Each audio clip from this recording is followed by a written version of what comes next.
क्या हुआ यमराज? प्रतीत होता है आप मुझसे कुछ कहना चाहते हैं यमदेव।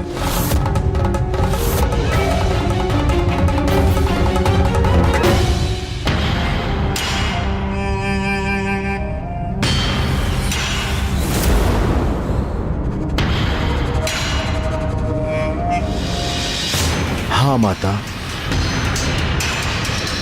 हम अपनी संपूर्ण दिवस आपसे अपनी चिंता साझा करने का प्रयास करते रहे हैं, किंतु प्रतीत होता है कि उसका योग्य समय अभी आया हो। माता, मुझे यहाँ आने से पहले चित्रगुप्त ने मेरा ध्यान एक और एकत्रित किया। उन्हें ज्ञात हुआ कि आज भी पुनः वही योग प्रकट होने वाला है जो 1 वर्ष पहले हुआ था गणेश जी के साथ, जिससे दुर्भाग्यवश गणेश जी का शिष्य उनके धड़ से अलग हो गया था।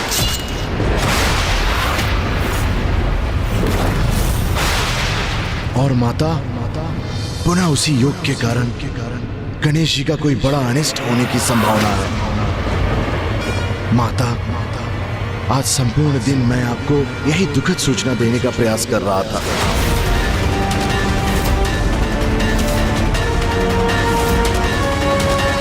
ऐसा दुस्साहस कैसे किया आपने यमराज?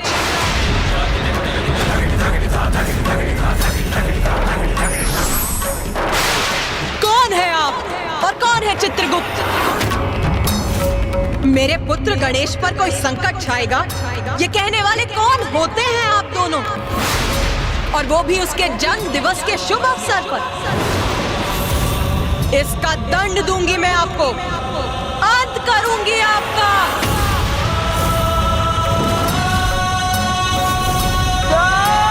नहीं।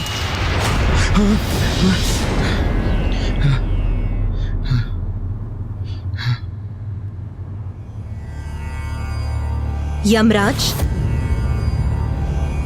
पुत्र गणेश के जन्म दिवस पर आपका और देवी प्रिया का कैलाश पर आगमन हुआ, उससे मैं अत्यंत प्रसन्न हूँ।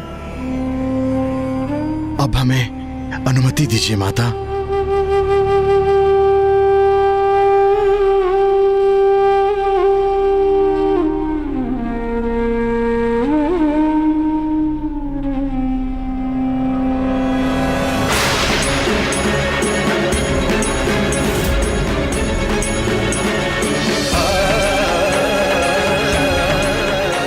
जो मैंने अपनी कल्पना की शक्ति से देखा, वो दृश्य मेरी आशंका का ही प्रत्यक्ष रूप था। यदि मैंने माता से सत्य कहा होता तो उसके परिणाम स्वरूप जो सत्य प्रकट होता वो बहुत भयंकर होता। माता के उग्र रूप से मात्र मेरा ही नहीं, संपूर्ण सृष्टि का अंत होता।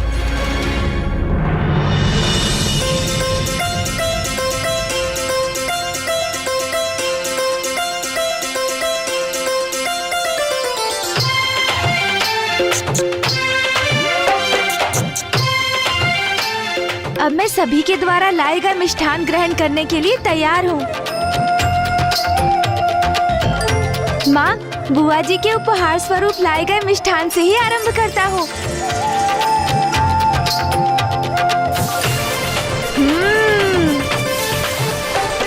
आनंद, अति आनंद।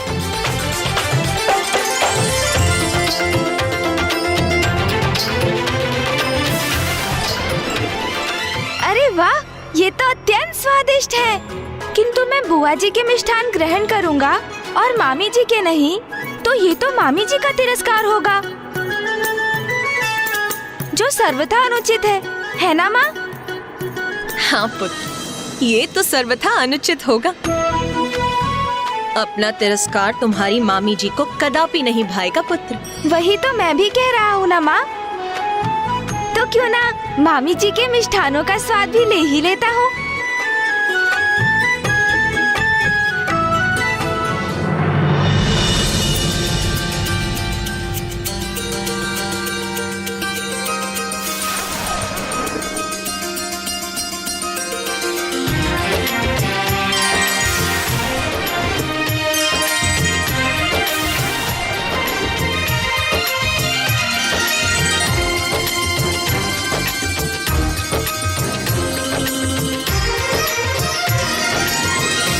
बुआ जी और मामी जी के मिष्ठान तो तुम ग्रहण कर चुके गणेश, किंतु यदि देवी शची, देवी संज्ञा एवं अन्य देवियों के मिष्ठान ग्रहण नहीं करोगे तो वो तो बहुत दुखी होंगी।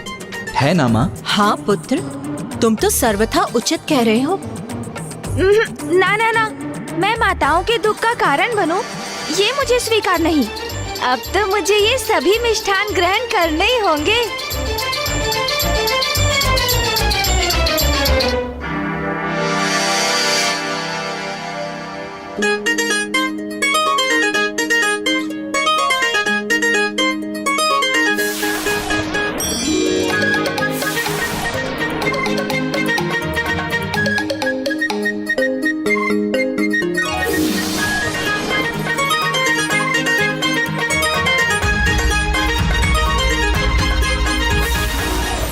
ये भी समाप्त हो गए। चिंता क्यों करते हैं प्रभु? कुबेर जी के मिष्ठान क्यों भूल रहे हैं आप?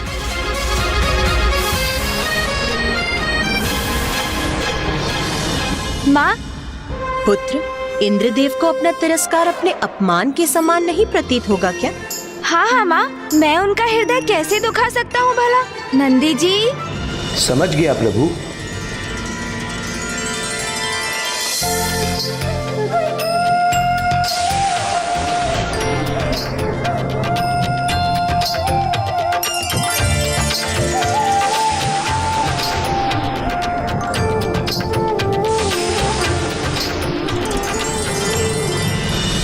अंततः मामी जी, बुआ जी एवं अन्य माताओं द्वारा लाए गए मिष्ठान मेरे उदर में समा गए। हाँ पुत्र, अपने जन्म दिवस पर आए सभी मिष्ठान तुम ग्रहण कर चुके हो। अच्छा माँ, मुझे तो लगा था बहुत सारे मिष्ठान होंगे। गणेश, प्रतीत होता है तुम्हें मेरे अतिरिक्त अन्य सभी की चिंता है। ये आप क्या कह रहे हैं भैया? हाँ, मामी जी, बुआ जी, माँ एवं समस्त देवियों के हृदय की चिंता है तुम्हें। अपने उदर को इतने कष्ट में डालकर उनके मिष्ठान तो ग्रहण कर चुके तुम, किंतु जो मैंने नंदी जी और तोतला जी ने किया है,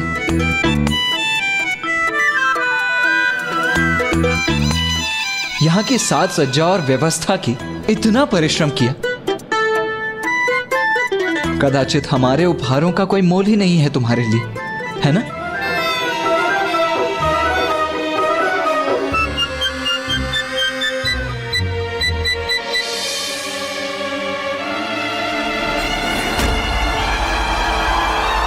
नहीं भैया, अपनों का स्नेह तो सबसे मूल्यवान होता है और मैंने सबसे उत्तम उपहारों को तो अंत के लिए बचा के रखा था। तो अब तो उत्सव का अंत ही है, तो अब अविलंब आरंभ करो।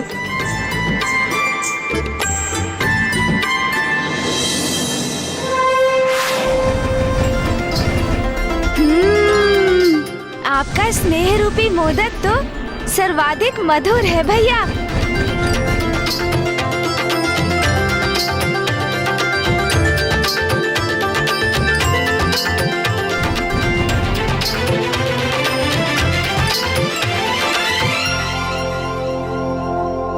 ये मेरे जीवन का सर्वश्रेष्ठ दिवस था। सभी से अगाध प्रेम और स्नेह पाकर मेरा हृदय तृप्त हो गया। तो मैं भी संकल्प लेता हूँ कि आज के बाद मेरे जन्म दिवस गणेश चतुर्थी पर जो भी भक्त मेरा स्मरण करेगा, मैं उसकी मनोकामना अवश्य पूरी करूँगा, उसे मनोवांछित वरदान दूंगा।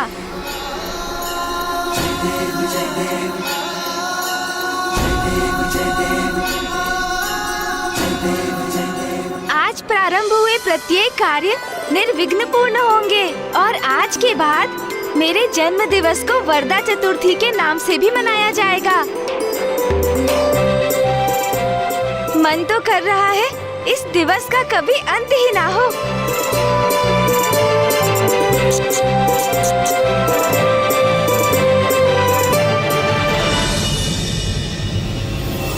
मेरे जीवन का सबसे दुखदाई दिवस रहा है ये।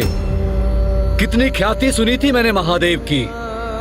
जगत पिता हैं वो, दया और करुणा के सागर हैं वो। क्या जगत पिता अपनी संतानों के साथ ऐसा दुर्व्यवहार करते हैं? मैं तो उनसे भेंट कर अपने पुत्र होने का सम्मान प्राप्त करना चाहता हूँ। क्या वो अनुचित है माँ?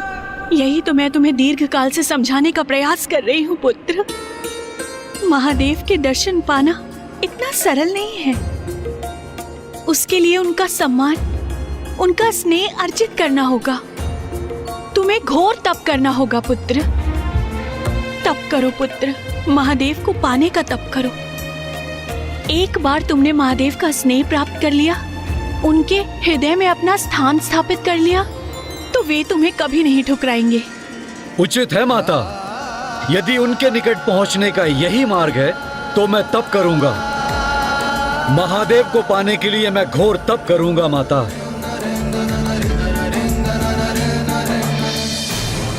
यमराज, आपको ज्ञात है कि मुझे सर्वाधिक प्रिय कौन है? जो सर्वाधिक प्रिय देवता हैं और जो मेरे हृदय के सबसे निकट है वो हैं आप।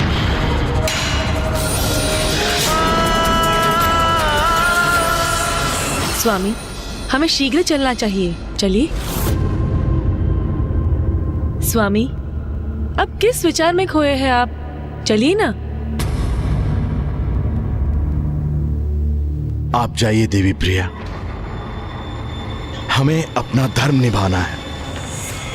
आप जाइए। देखिए, कुछ भी करके हमें रोकने का प्रयास मत कीजिए। किंतु स्वामी। नहीं, आप जाइए, ये मेरा आदेश।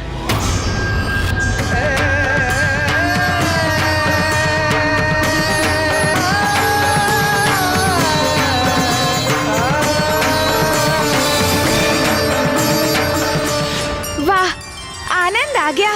इसे कहते हैं जन्म दिवस का भोज। अच्छा माँ, अब मैं विश्राम करने चला।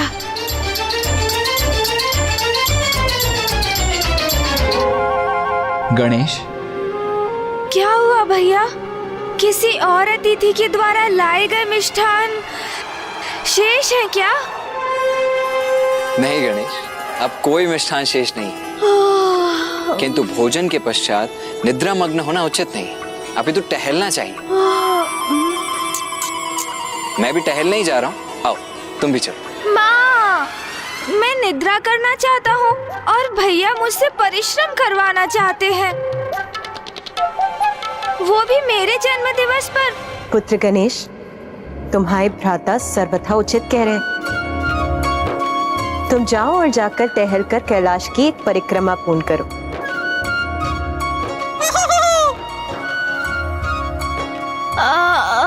अच्छा, जैसी आपकी आज्ञा माता।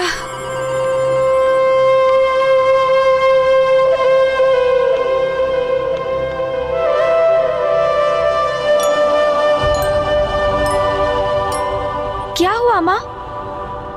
कुछ नहीं पुत्र, बस तुम्हें अपने हृदय के समीप रखना चाहती हूँ।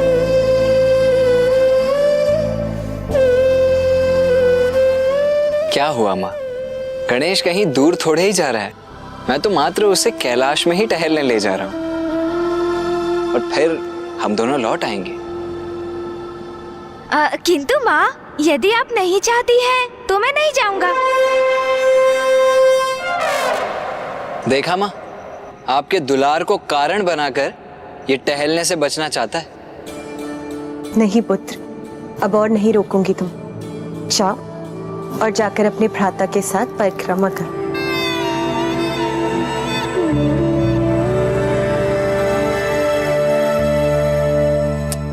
चलो गणेश, आओ। माँ,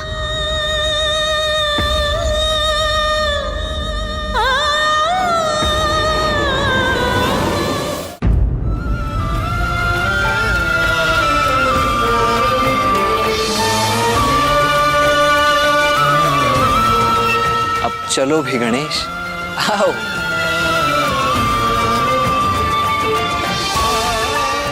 ज्ञात नहीं क्यों अपने पुत्र गणेश को लेकर मुझे अचानक विचित्र सी आशंका हुई। नहीं, गणेश का जन्म दिवस, इसीलिए मैं इतनी भावुक हो रही हूँ। मेरा पुत्र विघ्न हरता है, तो भला उस पर कोई संकट कैसे आ सकता है?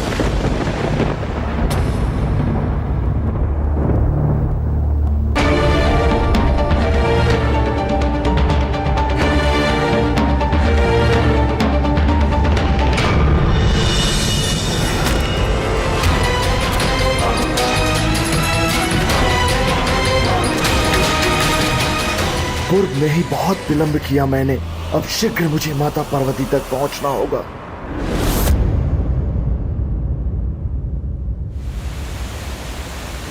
चलते समय गहरी श्वास लेते रहो गणेश।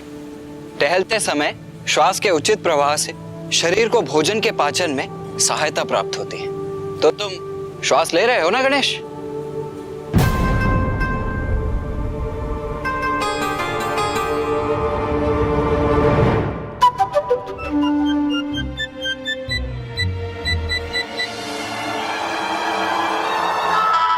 गणेश, तुम यहाँ टहलने आए हो, यहाँ रुककर पुष्पों की सुगंध का आनंद लेने नहीं।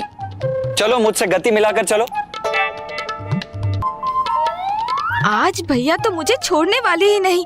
उनका कहा तो मानना ही होगा मुझे। गणेश, टहलने का लाभ तो तभी होगा जब तुम तीव्र गति से चलोगे। तीव्र गति? हाँ हाँ चलता हूँ भैया, चलता हूँ। अरे ये क्या, गणेश जी का उदर इतना विशाल काय हो गया है कि जिस कारण से वे उचित प्रकार से चल तक नहीं पा रहे हैं। मिष्ठान का आनंद ऐसा होगा। उचित है भैया, मैं तीव्र गति से ही चलता हूँ फिर। चलो।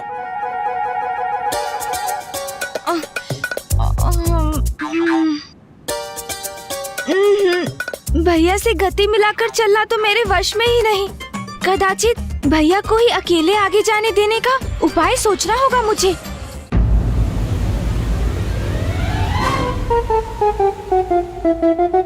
गणेश तो फिर पीछे छूट गया। गणेश, आओ। आ रहा हूँ भैया, आ रहा हूँ।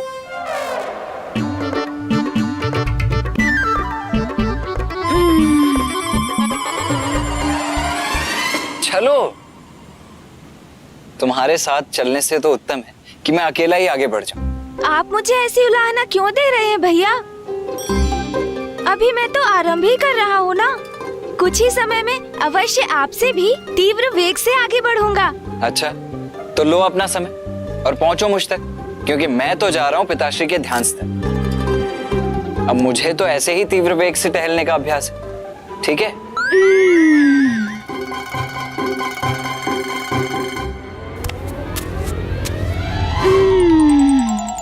गणेश जी, इतने विशालकाय उदर के साथ आप कितना भी प्रयास करें, किंतु कुमार कार्तिकेय के साथ नहीं चल सकेंगे और ना ही उन तक पहुंच पाएंगे। अब मैं अपने अनुसार इस कैलाश की परिक्रमा करूंगा। माता का आदेश है तो इतना तो करना ही होगा ना मुझे। मूषक जी, मूषक जी। प्रभु, वो बुला रहे हैं मुझे। मुझे तो प्रतीत हुआ वो विश्राम कर रहे होंगे। अच्छा, देखता हूँ क्या बात है। मूषक जी। प्रभु, क्या हुआ प्रभु? आप निद्रा में होकर विश्राम क्यों नहीं कर रहे हैं? कहाँ मूषक जी, माँ और भैया ने मुझे टहलने भेज दिया। उन्होंने कहा भोजन के तत्काल बाद निद्रा में लीन नहीं होना चाहिए। देखिए भैया तो आगे भी बढ़ गए। अच्छा, तो आपने मुझे अपना साथ देने के लिए बुलाया है ना? ये तो मेरे लिए सम्मान की बात है प्रभु। चलिए प्रभु। हाँ मूषक जी, चलिए। अरे मूषक जी, आगे कहाँ चल दिए आप? इधर आइए, इधर। अरे क्या हुआ प्रभु? आप चल क्यों नहीं रहे हैं?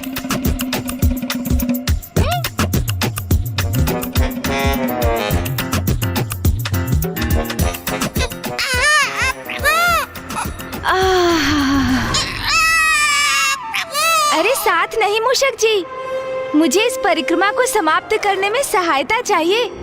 मेरे प्रिय वाहन, अब कैलाश की परिक्रमा आप पर आरूढ़ होकर करूंगा मैं। अवश्य प्रभु, अवश्य। बेचारे मूषक जी, वो कुछ कहने में तो असमर्थ हैं, किंतु गणेश जी के उदर के बोझ के नीचे दबे जा रहे हैं। आगे बढ़िए मूषक जी, आगे बढ़िए। जितनी शीघ्रता से हम ये परिक्रमा संपन्न करेंगे, उतनी ही शीघ्र हम लौटकर विश्राम करने के लिए मुक्त होंगे। इसलिए अब ये सब आपके ऊपर है मूषक जी। चलिए चलिए। मेरे ऊपर तो आप है प्रभु।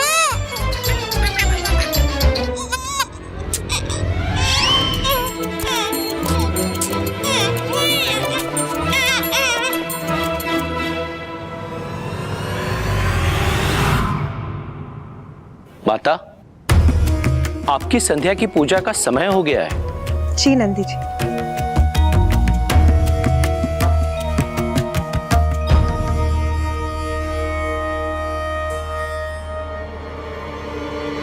माता,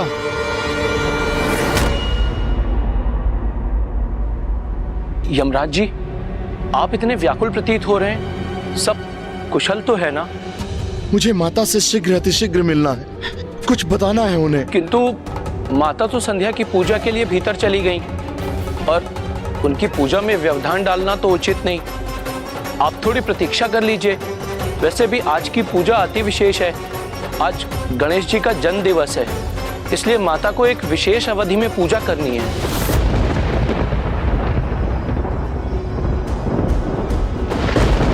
समय व्यतीत होता जा रहा है, कहीं इसी ऊहापोह में वो अमंगल क्षण ना आ जाए और मैं माता को कुछ बता ना सकूं।